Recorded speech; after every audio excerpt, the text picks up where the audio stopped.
اب قرآن ہے، اس سے ہم اتنا دور ہو چکے ہیں، سالوں سال گزر جاتے ہیں، ہم قرآن کی طرف دیکھتے نہیں۔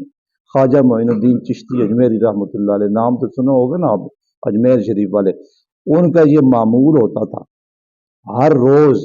قرآن مجید قرآن رشید کی تلاوت، یعنی کہ وہ تو ان کا معمول ہی تھا، مگر الحمد کی الف سے والناس کی سین تک 2 بار قرآن مجید قرآن رشید کو صرف پڑھتے ہی نہیں تھے، سمجھ کے پڑھتے تھے۔ اب آپ دیکھیں نا، 1 سپارہ پڑھنے میں کتنا وقت لگتا ہے، 2 سپارے پڑھنے میں کتنا وقت لگتا ہے، 2 قرآن مجید ڈیلی کا آپ کا معمول تھا، تو مہینے میں 60 قرآن مجید قرآن رشید وہ پڑھتے اور سمجھ کے پڑھا کرتے۔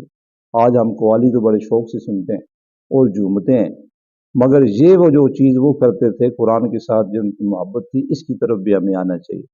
جیسے قوالیاں شوق سے سنتے ہیں، مجلس و محفل میں جاتے ہیں، مجلس سما میں جاتے آتے ہیں،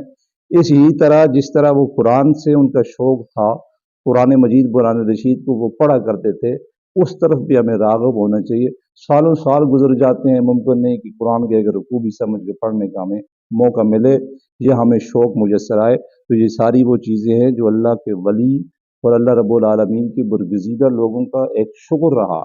اس کو میں لفظ شغل اس لیے کہہ رہا ہوں کہ آج ہم نے ان کی بعض چیزوں کو اس طریقے کے ساتھ اپنی زندگیوں میں رائج کر دیا ہے، یہ دین ہی ایسا ہے۔ کبھی کبھی وہ محفل سما میں چلے جایا کرتے تھے،